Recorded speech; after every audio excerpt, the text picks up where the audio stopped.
मैं प्रभात कुमार और आप देख रहे हैं प्रभात स्टडी सेंटर। आज हम कक्षा 10वीं की प्रमेय 6.1 यानी थेल्स प्रमेय पर चर्चा करेंगे। उसे आसान और रोचक तरीके से समझेंगे। आइए देखते हैं थेल्स प्रमेय। थेल्स प्रमेय यानी दिया है आपको, यदि किसी त्रिभुज की एक भुजा के समांतर एक रेखा खींची जाए तो अन्य दो भुजाओं को वह एक ही अनुपात में विभाजित करेगी। आइए इसके लिए त्रिभुज बनाते हैं, आकृति देखते हैं उसका। एक त्रिभुज बनाए हम लोग, ये रहा आपका त्रिभुज, इसका नाम दीजिए ए बी सी। अब बीसी के समांतर एक रेखा खींचिए डी और ई। क्वेश्चन के अनुसार से यानी इसका जो प्रमेय जो कहता है कि एक भुजा के जो समांतर है वह अन्य दो भुजाओं को समान अनुपात में विभाजित करेगी। यानी इसके समांतर हम लोग डी को खींचे और यह जो है ए बी और ए सी को जो है समान अनुपात में विभाजित करेगी। चलिए अब इस पर हम लोग कुछ मान लेते हैं। पहली बात है कि आप इसको मिलाइए, जैसे रचना करेंगे तो इसमें आप एक मिनट रचना बाद में करते हैं, पहले इसको देखते हैं आगे। मान ले कि त्रिभुज ए बी सी की भुजा बीसी के समांतर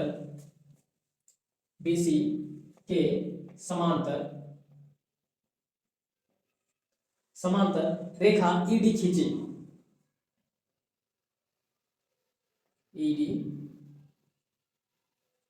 डीई है, डीई खींची गई। देखिए यहाँ पे बीसी के समांतर डीई खींची गई। जो एबी और एसी को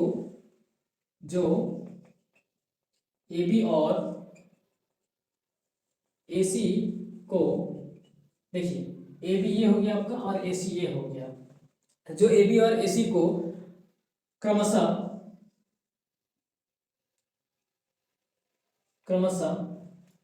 डी और ई पर मिलती है, इसको डी और ई पर मिलती है, हो गया। अब चलिए इसमें हमको सिद्ध क्या करना है वो देखते हैं। सिद्ध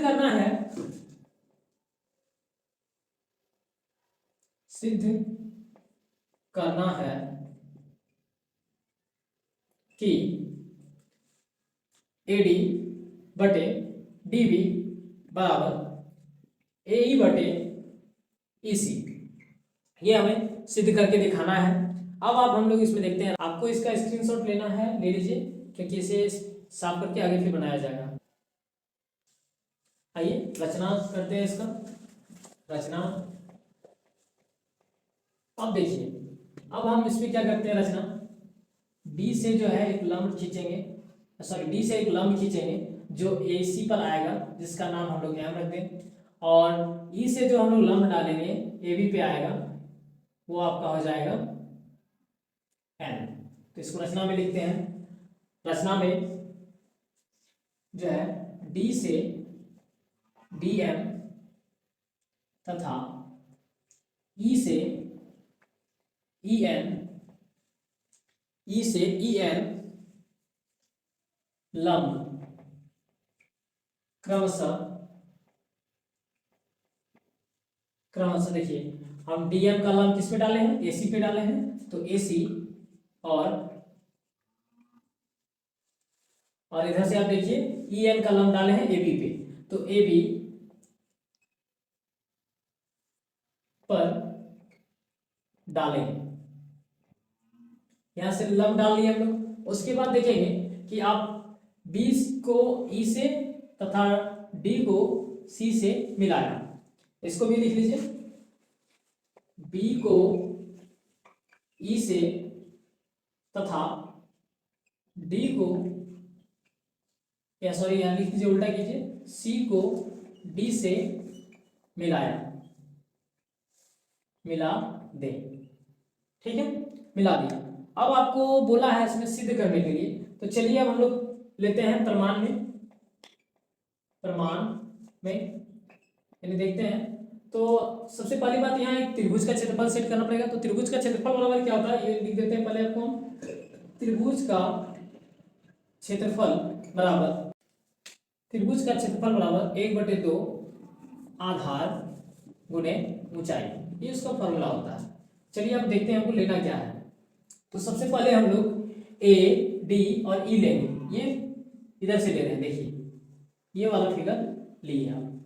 तो लिखेंगे त्रिभुज ए डी ई का क्षेत्रफल बटे, अब देखिए अब आप यहां से देख सकते हैं त्रिभुज डी बी और ई का क्षेत्रफल, ये पूरा भाग एक साइड कर लिए हम लोग, ठीक है। त्रिभुज डी बी ई का क्षेत्रफल, चलिए आगे बनाते हैं। त्रिभुज ए डी ई का क्षेत्रफल का फॉर्मूला तो आपको पता है 1/2 आधार गुणे ऊंचाई। तो आप देखिए त्रिभुज आपका ये रहा, ये त्रिभुज रहा, तो इसका आधार क्या हो जाएगा, लंब जब इधर डाला गया, ये देखिए ये त्रिभुज है आपका, लंब यहाँ से डाला गया यहाँ पे, यानी आपका देखिए आप यहाँ से, तो ये वाला लंब इस पे लिया गया ई एन, यानी इसका आधार क्या हो गया ए डी।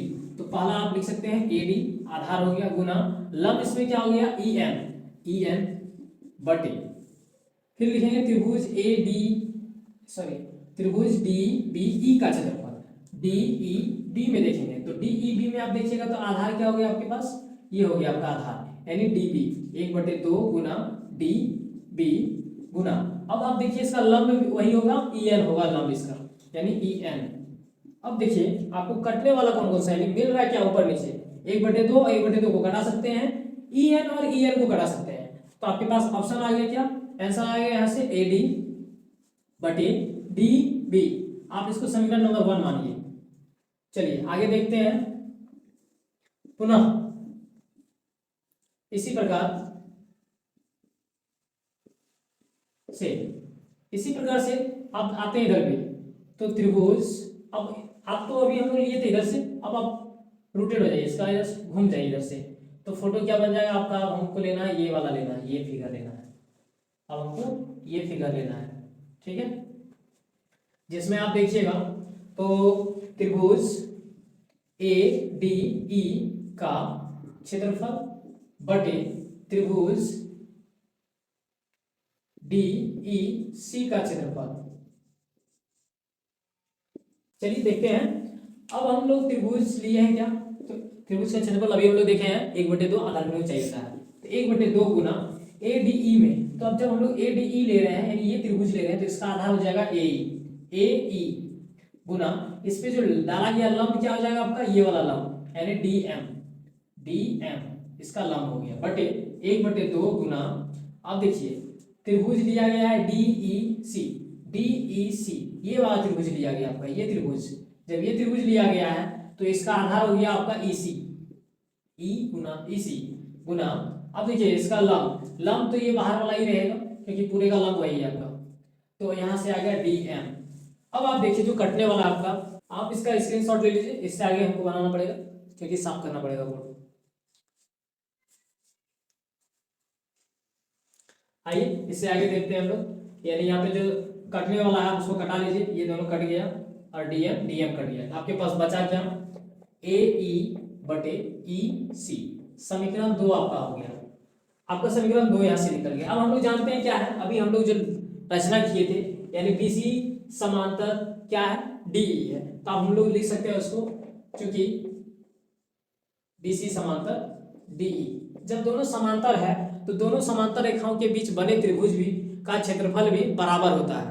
चलिए जब दोनों का क्षेत्रफल बराबर होगा तो क्या लिखेंगे, समांतर है तो हम लोग यहाँ पे लिख सकते हैं, लिखिए पहले, इसलिए एरिया त्रिभुज डी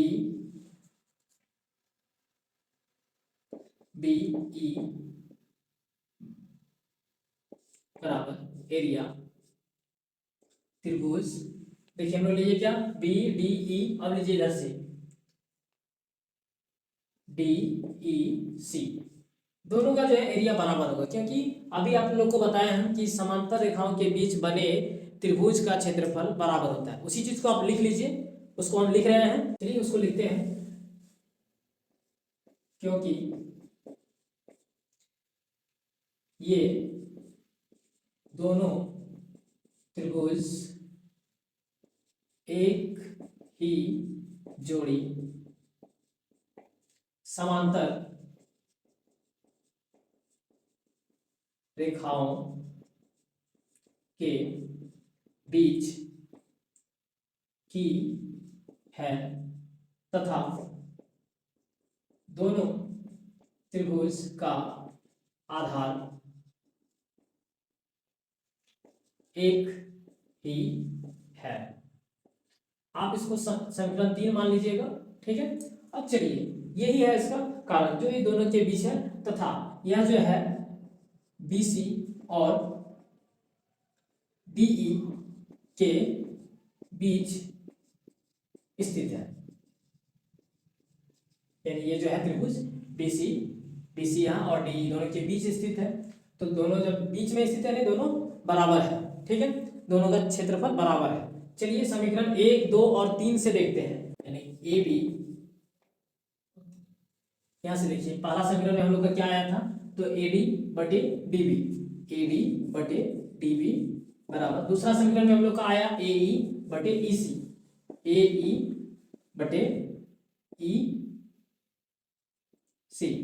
तो कैसे हुआ ये, तो ये आपका हुआ समीकरण 1, 2 और 3 से। यानी थेल्स प्रमेय में हमें यही बोला गया था लाने की कि उसके बराबर भुजाएं जो है समान अनुपात में विभाजित होगी। तो आपका आ गया वो चीज, यानी ये हमारा प्रमेय सत्यापित हुआ। यानी इसी को लिखेंगे प्रूव्ड। इसी प्रकार का वीडियो देखने के लिए और मजेदार तरीके से कॉन्सेप्ट को समझने के लिए हमारे चैनल को सब्सक्राइब करें और बेल आइकन को प्रेस करें ताकि सबसे पहले हमारी वीडियो आप तक पहुंच सके। Thank you.